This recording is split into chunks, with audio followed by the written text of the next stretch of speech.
So let me tell you, Speaker, one of the things, and I mentioned it to you for briefly.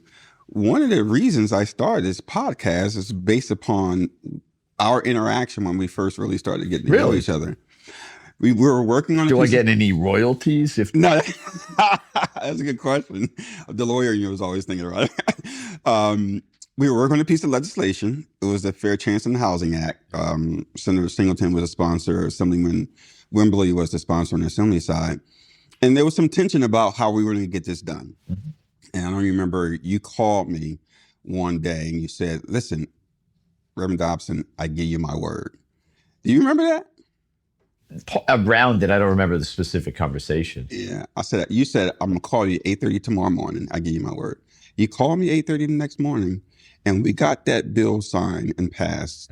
Historic piece of legislation called the Fair Chance in Housing Act, which limit the use of criminal background checks. Right. The strongest law in the country for returning citizens coming home to have access to housing. You said that to me, and then after we got the bill passed, you said, you know what? We should get a drink one day. And what has followed for the past few years? We, from time to time, on a pretty regular basis, we'll get together and have a drink and, solve some of the world's problems. And in the course of that, build a friendship and talk about things that are important. So it's a really terrific relationship. I'm glad we had the first phone call, and I'm glad we had the drinks afterwards. Yeah, that's how this relationship got started. And it was really, we sit down, me and you, we talk about life, we talk about politics, we talk about our grandkids. Got to know your son, Craig, who's an attorney. Well, he's a government affairs guy. Government affairs, King. Yeah, for King. My other two kids are lawyers. Yeah. And so this relationship started, out of a bill that we're trying to get done. There was some tension, and we got to an understanding and developed a relationship. So I think one of the things that we're trying to do and have discussions really have people understand that elected officials are people that have families, that have kids, that have grandkids, and do great work, which you do. So one of the things you could just learn. Go ahead. I'm sorry. No, that's kind that you should say I do great work. Yeah, you do. And we'll talk about that in a minute. But one of the things we wanted to really just talk a little bit about your upbringing, like where you from, what was your household like? Did you talk about politics or stuff in the home or? So, well, thank you for that. And that's true. And I think, look, I think things start, first of all, if you say you're going to call somebody at 8:30 in the morning, you call somebody at 8:30 in the morning, even if you don't know what the subject or how the tenor of the conversation is going to be. Do the hard things, do the easy things, and get stuff done. Similar story, you probably heard me tell it last night with Reverend Boyer. We were talking about prisoner release, and we weren't necessarily in the same place. And over the course of time, we've done that. We worked on the excise tax and the cannabis bill, and built a friendship there. I grew up in a little town called South Amboy, New Jersey. It was about 8,000 people. Still is a little bigger than that now. My dad worked at Chevron Oil, and my mom had worked with for what was first Barber Asphalt, and then became Chevron itself. My dad got hurt when my mom and dad were married for about 13 years. I didn't think they were going to be able to have kids. And son of a gun, they had me. Year and a half later, they have my sister. And a month after that, my dad gets hurt in an industrial accident at work. They were lifting lengths of pipe out of a rail car, and one slipped and hit him. He got back and went back to work. And then he got ill, had a disease. And he died when I was like 4.5. Really? Yeah. Wow. So, I didn't know that. So I was raised by my mom and my sister. Single mom. Single mom. Yeah. And this is 1962, 63, something like that. And that's the family I grew up in. My mom was an amazing woman. Never once was angry that, life had not been particularly kind to her. Always made us know that life had been kind of really kind to us because we had a wonderful life. She never said, woe is me. It was never, and for my sister and me, being raised in a family by a single mother was just the way it was. I mean, we were kids when we started. It's funny. I try to discern what are independent recollections about my dad and what are just stories I've heard so many times over the course of life that they've just sort of ingrained in this confusion. Very few real, things I remember, if any, about my dad. So when people tell you they remember stuff when they were 4, I'd probably say, nah, you don't, because I've tried like heck to do that. I haven't. But so we had a regular, normal life. My mom was there. She, as we grew up, she went back to work more and more. First, when we were little, she was not working, and then she was work part-time, and then she did that. And I think I came, honestly, in retrospect, I now understand why some of the programs that are social programs that are in place are really so important, right? My mom was able to get Social Security through my dad. It was my sister and I actually were eligible for Social Security benefits. That's how I got my first phone in college. Because back in the old days, I mean, when I was in college, there were no cell phones. You had to go to the phone store and get a phone, and I had a source of income because I had Social Security benefits, even though I didn't have, or only had a part-time job back then. Come home on the weekends and work. But it was a wonderful, terrific life. My grandfather would come over pretty much every weekend, so I got to be very close to him. That's why I'm a Yankee fan, because he was a Yankee fan. Unfortunately, you're a Yankee fan. It's a good thing. Go win 20 more World Series and come back and talk to me. And it was just it was a terrific place. My mom was a little bit involved in politics. Back in those days, not everybody had a car. And so it was not uncommon for people to drive people to the polls. So my mom volunteered to the Democratic Party, and she would drive, people would call, and she would on a poll day. And so politics was always something that was a little bit there, and certainly enough that she had her 10-year-old son watching here's my biggest memory, and what has defined my political views ever since. It was 1968. Nixon Humphrey. Seemed like it was very late at night. And I've always been a late night person. My house is now it is. We take the kids to the movies at 12 o'clock when they were little, and they'd say it's not playing now. And they said, well, the paper says 12 o'clock. What do you mean, noon? Because we'd be there at midnight. So we're watching the returns, and it was a very close race. And I asked my mom who we wanted to win, and she said we want the Democrats to win. And I said, why? And she said, because they care about people like us. Wow. And that is as profound to her 66-year-old son as it was understandable to her 10-year-old son. And so that was the basis of my political views ever since. It's been the guiding principle. And so life was really good. I went off and went to college, and went on to law school. And what made you decide to go to law school? I wanted to save the world. Really? Yeah, I wanted to be a sportscaster when I first got there. So then I guess I either chickened out or thought my voice wasn't deep enough. Like it was Marv Albert and stuff like that. Maybe I said voices that I thought were better than mine. Maybe I just didn't want to try. And decided I was going to try to save the world. And so the first thing I applied for was a fellowship to go to Appalachia and do public service. Really? Yeah. Well, I failed at getting that job. So then you get around to the point where you got to now kind of make a living. And so I went, came back and actually worked for an insurance company first. First job I got was captive insurance company in Manhattan. But life was different in the 60s than it was now. Delis were only open till noon, and then it would close. Bars weren't open on Sundays.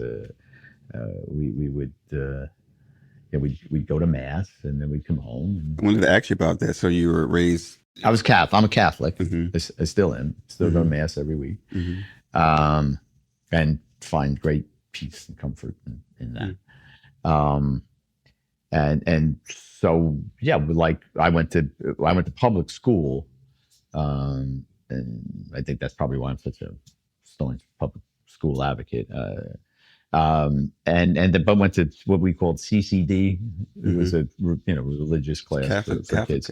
Now South Amboy is 8,000 people. It was overwhelmingly Catholic. Mhm. I mean, I say overwhelmingly. I mean, like overwhelmingly Catholic, overwhelmingly white. Mhm. And so that we would walk. They would let us out of school early to go to CCD. Now, the interesting part was, despite it being so overwhelmingly Catholic, there were two churches. It was the Catholic. I mean, they're both Catholic churches. The two big churches. One was Sacred Heart, which was the Polish church, Mhm. where Polish people generally went. It still, till today, I think they still have mass in Polish. And then St. Mary's, which was the Irish, Irish. because there's a lot of Irish and a lot of Polish in South End. Wow. But there was also a synagogue, and there was a Mhm. Presbyterian Presbyterian church, and a Lutheran church, and a Episcopal church, Mhm. and probably two or three other churches. I can't really remember. Did race play a role in your upbringing? No. No, I mean, there weren't, as I said, I don't know. I don't think there are any black people. I don't even know if there are any people of color When at you were all. growing up? Growing up in many of my classes, and it was small. Mhm. My high school graduating class, 72 people. Mhm.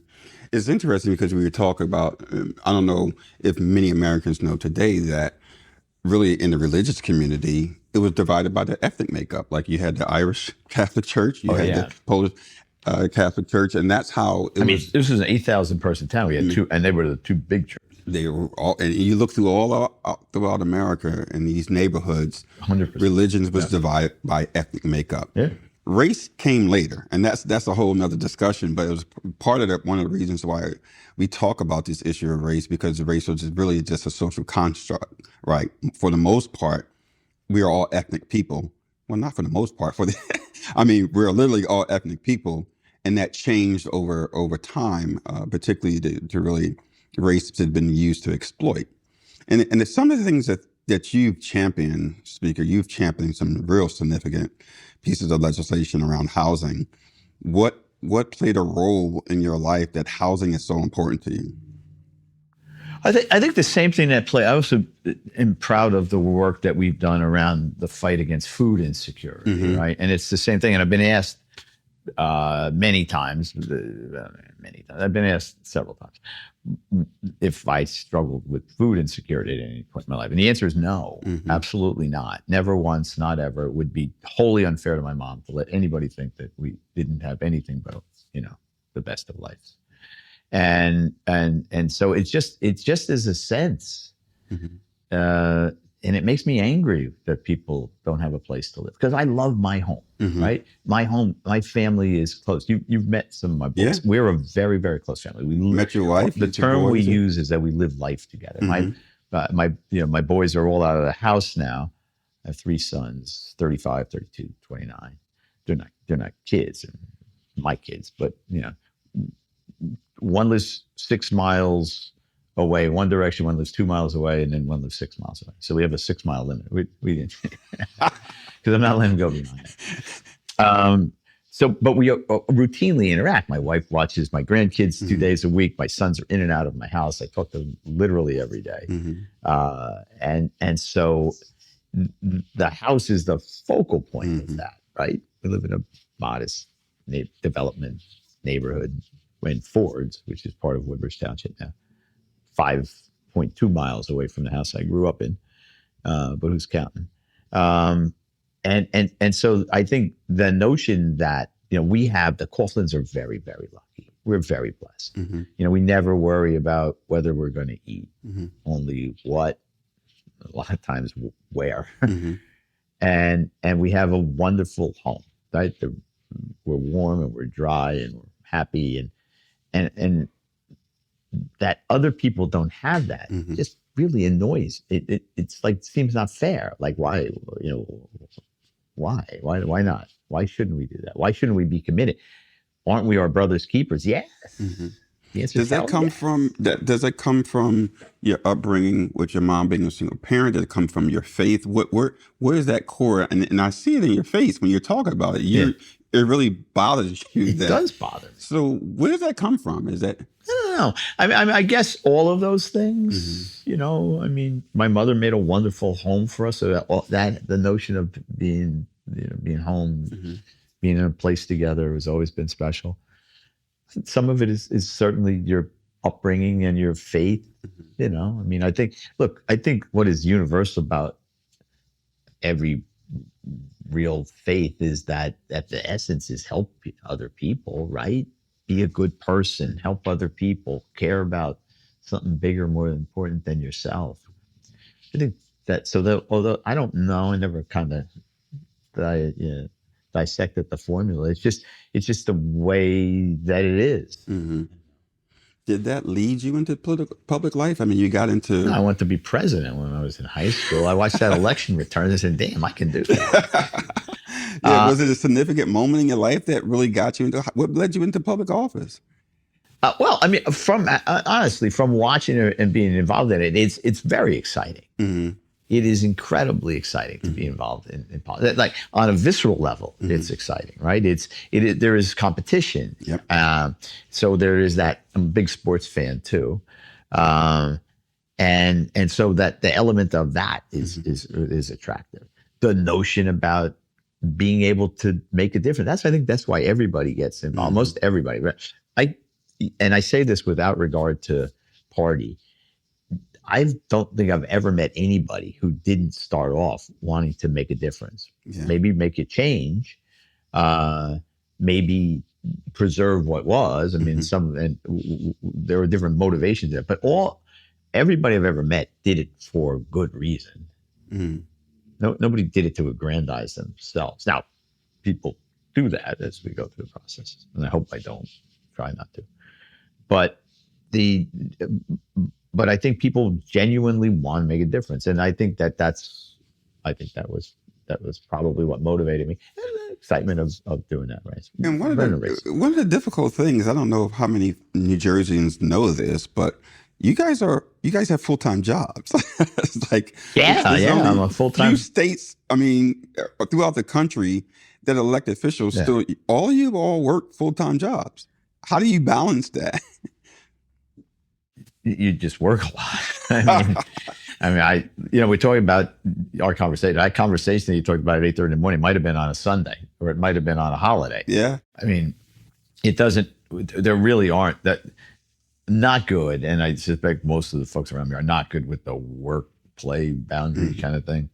That's not really. When I hire somebody, I say to them, "Look, I'm going to feel really guilty when I call you on Saturday night and tell you I need something, but I'm going to call you. Hmm. I'll feel bad about it. I'll apologize and mean it sincerely, and then expect you to answer the phone and do it." So, which is doesn't make me a great boss, but the it's because you're committed to it, Yeah. right? And it's what you do, and it's where and you have to get things done, Hmm. right? And so getting stuff done, and we have yes, I mean I do have work. I have wonderful law partners. You know, I'm a lawyer and have a law firm, and they're really good about me doing the speaker's job because the speaker's job is really a full-time job. Yeah, you've done it very well for years Thank now. you. And what would you say is some of your proudest moments as being a speaker? Because you have a lot. Yeah, well, we've been pretty successful. Well, I mean, look, on this, I guess on the self-ego thing, being the longest speaker in history Mhm. is nice. I think that makes you feel good about yourself, and I think will be special for my little grandkids when they go take their tour of the State House in fourth grade with their civics class, which everybody should do, by the way. I had my granddaughter. You have a 100%. picture with my granddaughter. 100%. So everybody should bring their kids there, and with classes should all come and see it. Mhm. It's an incredibly special place. I think the work that we have done there, that I probably get too much credit for, but in making food insecurity a priority. Mhm. Well, government is really good at solving things. Mhm. I think we do, but we need to put our shoulder to the wheel. And there's competing priorities across the spectrum of things, and all of them are important. But you can't really be an expert at everything, right? Mhm. I mean, on any given day, we can be talking about the environmental impact of some fertilizer and their impact on farming, and what tax credits we ought to use to incentivize people to this, what rules we ought to make for education, all kinds of conceptual things that you can't be an expert on all of them. Mhm. If you think you are, you're fooling yourself. So by making something a priority, and that's what I've done, I think that probably is my greatest, making food insecurity a priority. Because now once we have done lots of good things in that regard. There's $85 million in a budget for emergency food, and we have the only food insecurity advocate in the nation. We're the first and only state to, when the cliff came, there was a cliff on SNAP benefits. We were already going to go above what the national amount was going to be, which is ridiculously low, and went to maintain it at $95 per family, which is I challenge most people to try to raise their family on $95 worth of food stamps, or SNAP benefits. So done doing that. Having gone I got invited to, President Biden had a food insecurity conference, first one since President Johnson, like 2.5 years ago. And when you're a little kid growing up in South Amboy, you always, if you can weave in that you were invited to the White House, you do it. So I'm going to do it right now. So I was invited to the White House as part of that, and got to hear. Senator Booker was hugely instrumental in helping me get there. And I got to hear what other states were talking about. And what they talk about in aspirational terms is things we talk about in the rearview mirror. Yeah.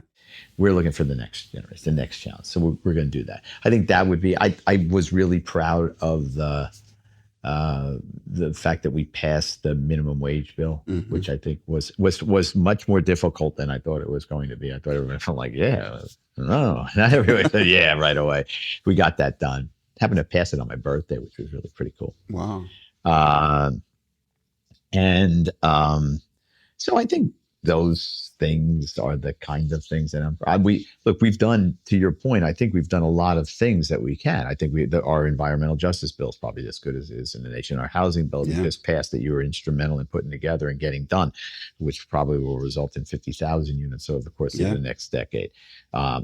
As preposterous as it was, the first bill I did was a pay equity bill to say women ought to get paid the same as men. That was A1 when my very first time. So things like that.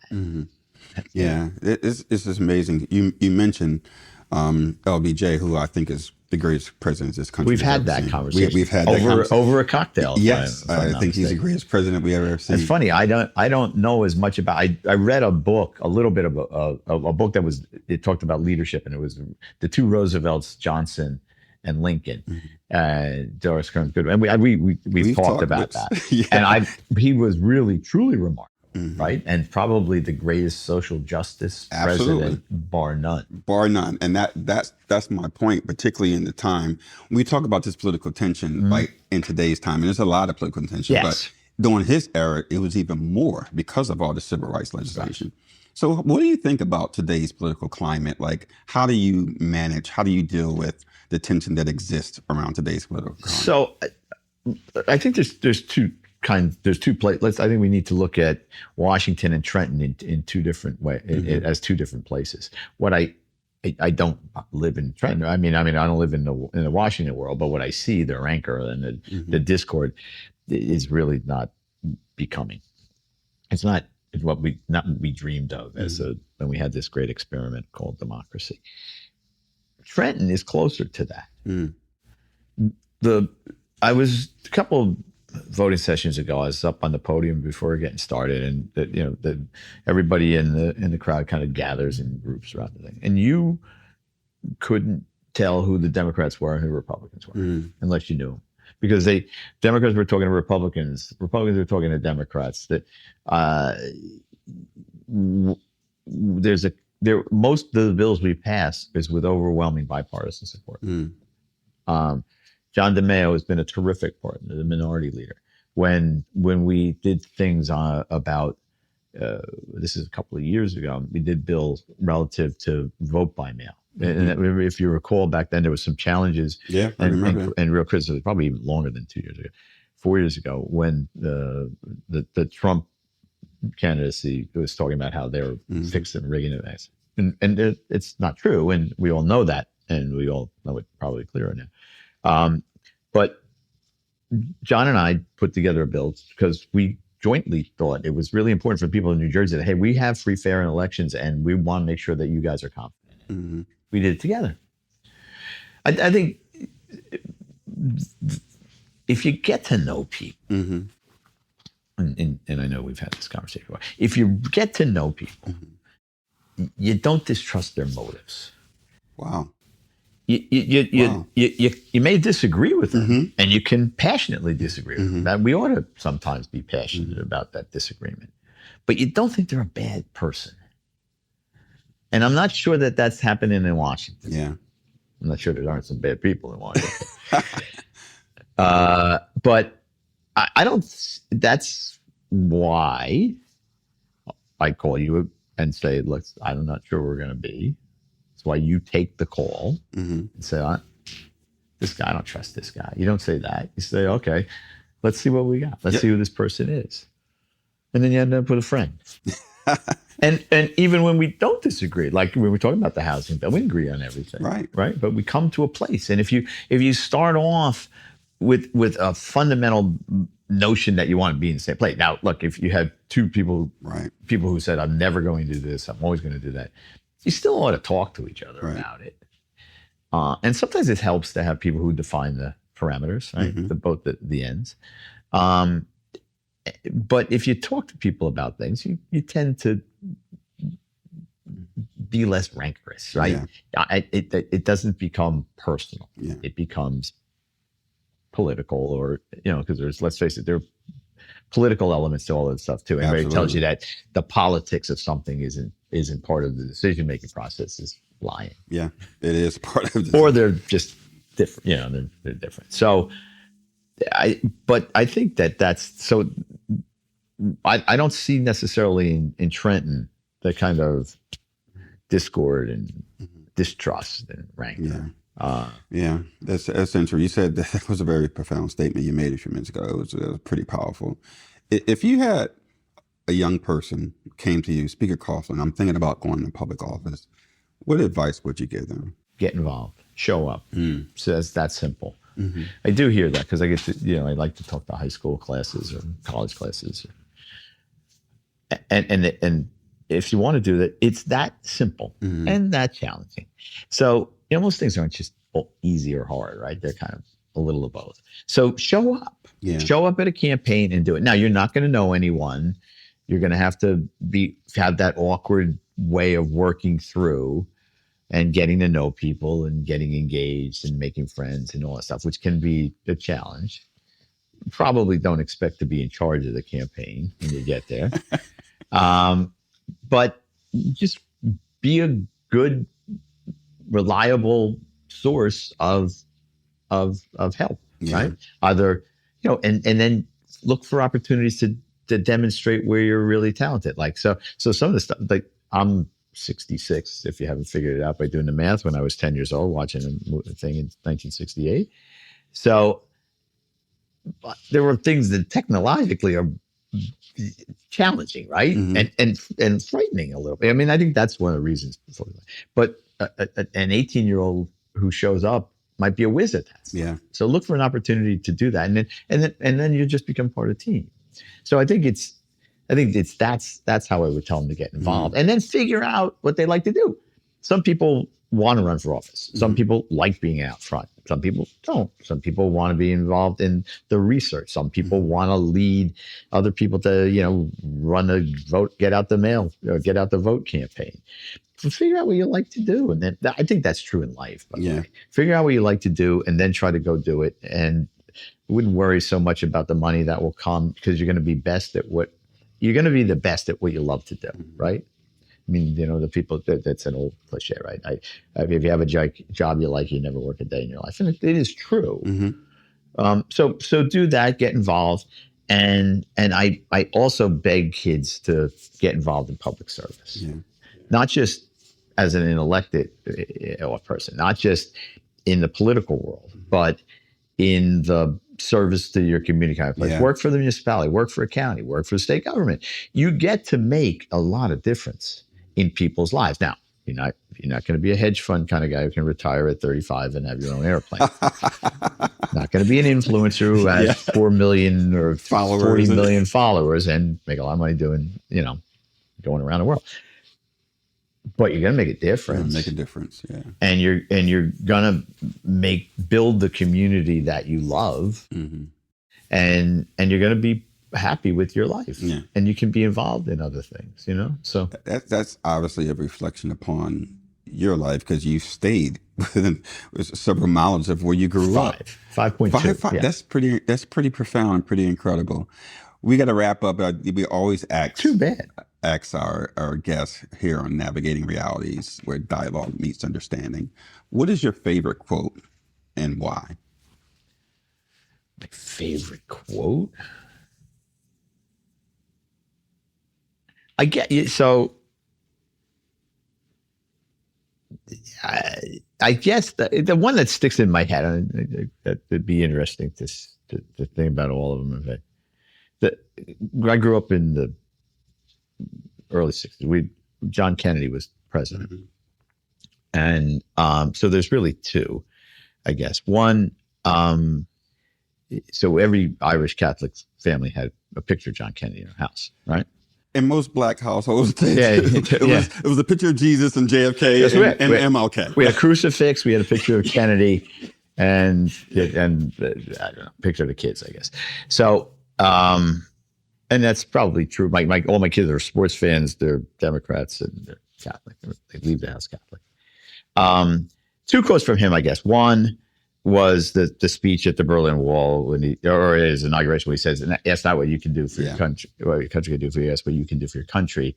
And the other one is because I do like challenges, and so the one that I used it when I got to be the speaker for the very first time, and I made my first speech. It's the one about we go to the moon not because it's easy, but because it's hard. Yeah. Yeah. Let's do the hard things. Yeah. It's funny you picked that one because again, this was during a time where the country was very divided. Right. A lot was going on. Yeah.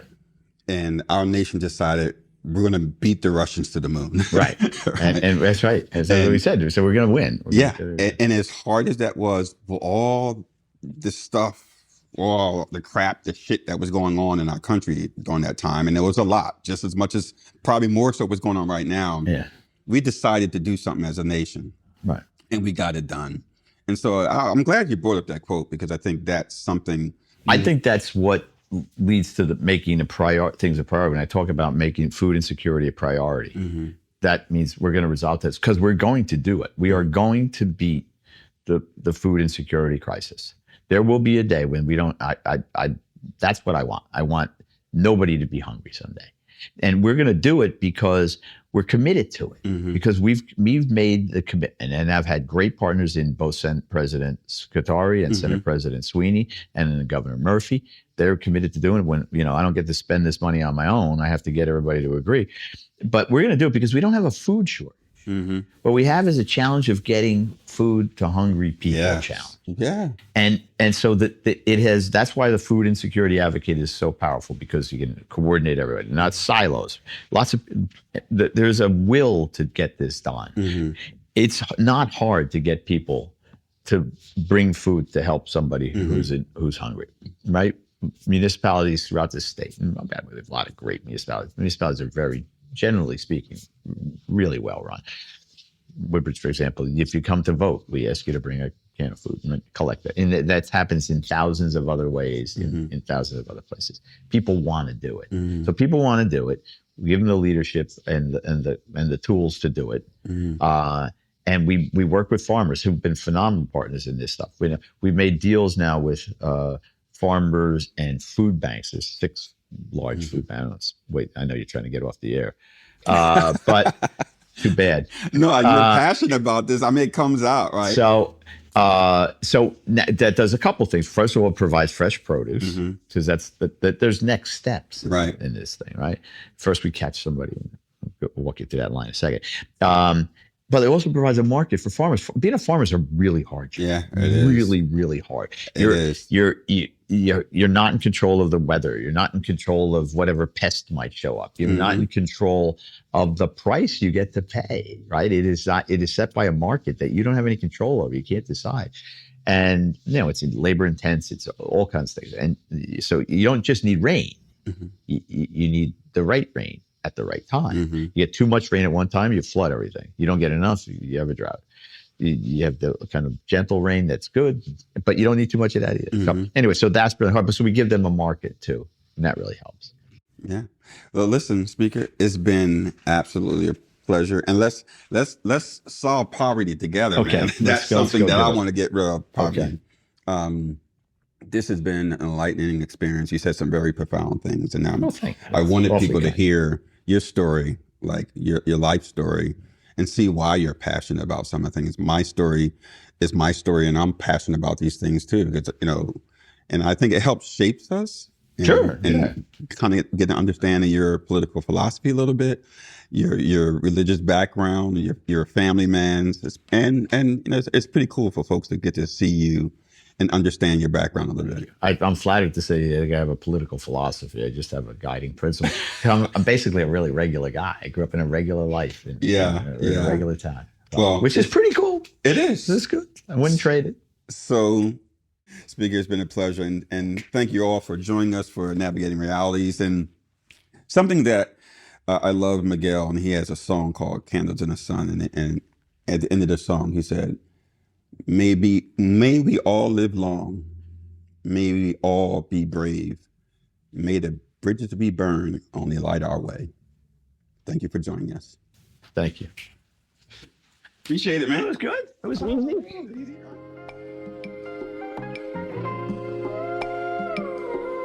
Thank you for listening. I'm Reverend Eric Dobson, and this was Navigating Realities, where dialogue meets understanding. Follow and subscribe to us on our YouTube channel, and tune in on all streaming platforms. See you next time.